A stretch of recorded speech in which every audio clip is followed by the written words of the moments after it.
পরিবারকে সরিয়ে দিয়ে বলপ্রয়োগ করে ওই ছোট্ট কন্যাটির দেহ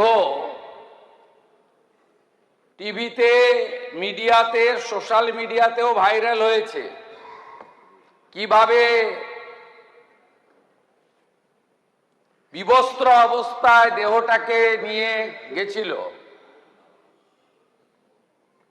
এই আন্দোলনকারীদের বিরুদ্ধে পুলিশি ধরপাকড় চলে।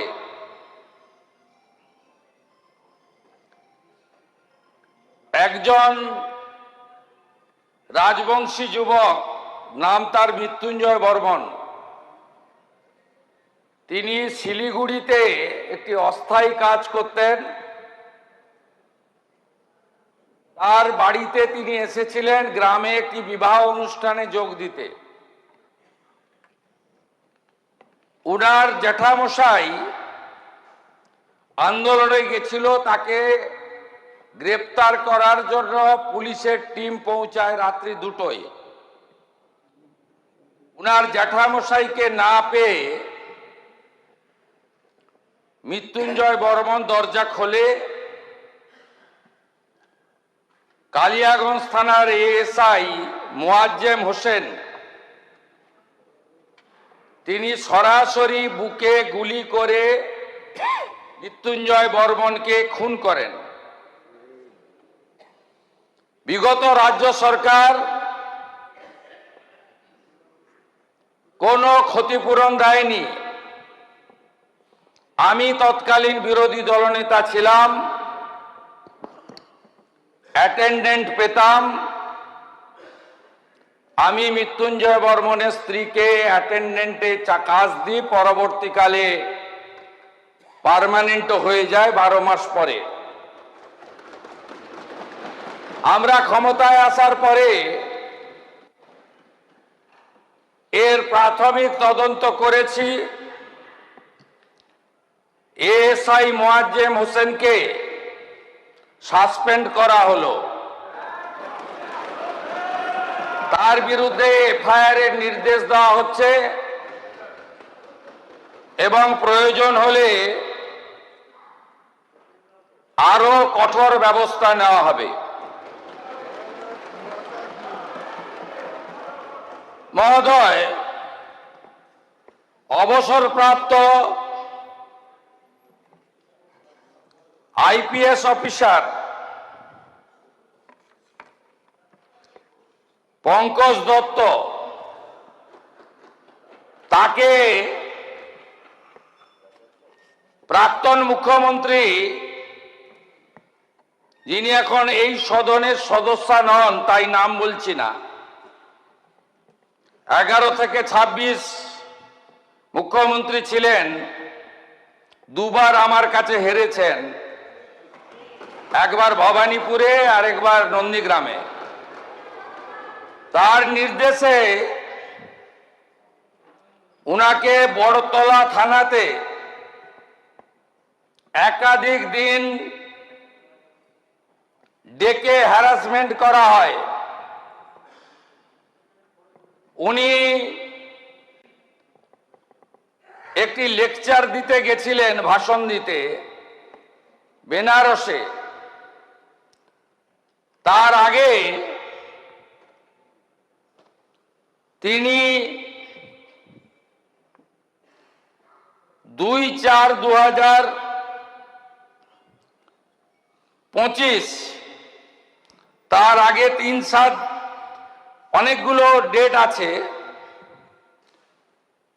শ্রী পঙ্কজ দত্তকে সকাল 10টায় ডাকা হয়, রাত্রি 10টায় ছাড়া হয়। চা তো দূরের কথা, জল খেতে দেওয়া হয়নি। আমি তৎকালীন এমএলএদের নিয়ে থানার বাইরে বিক্ষোভ দেখিয়েছিলাম। এই ঘটনায় অভিযুক্ত এসআই সাধন দাস, আইও, তাকে সাসপেন্ড করলাম আমরা।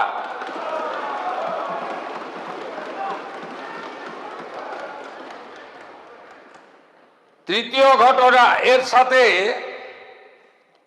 ওই থানার যিনি আইসি ছিলেন সুবর্ণ দত্ত চৌধুরী, তিনি এখন কলকাতা পুলিশের এসবিতে আছেন, তাকেও সাসপেন্ড করলাম।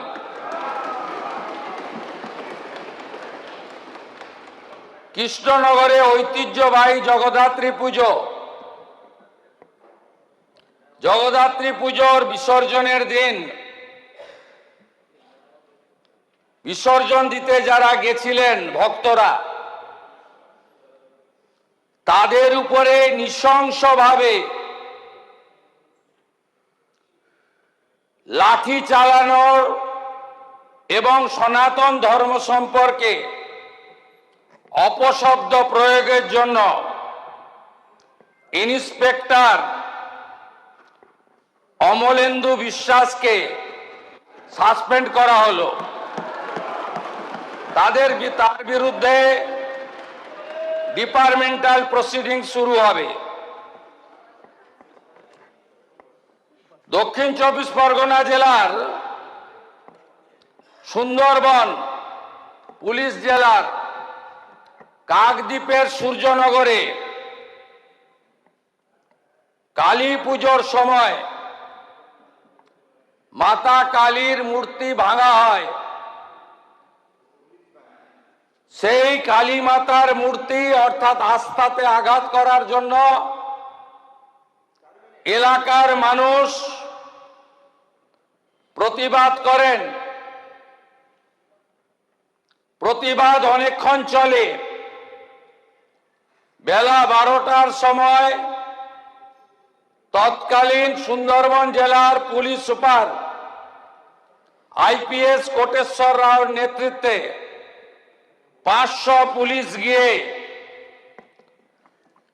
জনতাকে ছত্রভঙ্গ করে, ব্যাপক লাঠিচার্জ করে।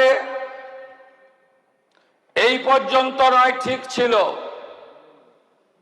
তারপরে মাতা কালীকে প্রিজন ভ্যানে তুলে থানায় নিয়ে যায়। আইপিএস কোটেশ্বর রাওকে সাসপেন্ড ঘোষণা করলাম।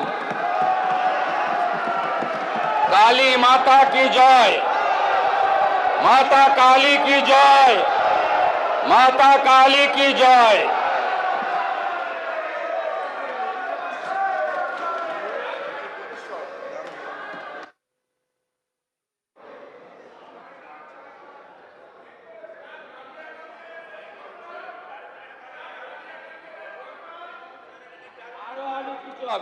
অপেক্ষা করুন, হবে প্রসিডিওর আছে, প্লিজ ট্রাস্ট মি। মাননীয় সদস্যগণ, এবার the Bankura university amendment bill 2026, bill number 16 of 2026 উচ্চশিক্ষা দপ্তরের মাননীয় মন্ত্রীকে বিলটি উত্থাপন করার জন্য অনুরোধ জানাই। মাননীয় অধ্যক্ষ মহোদয়, আমি Bankura university amendment bill 2026 bill number 16 of 2026 এই সভায় উত্থাপিত করছি। না ও বলছি।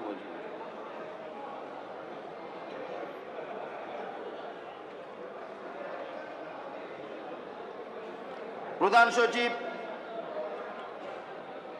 বিলের শিরোনাম পাঠ করবেন। Sir, a bill to amend the Bankura University Act, 2013. উচ্চশিক্ষা দপ্তরের মাননীয় মন্ত্রী এখন বিলটি বিবেচনার জন্য প্রস্তাব উত্থাপন করবেন।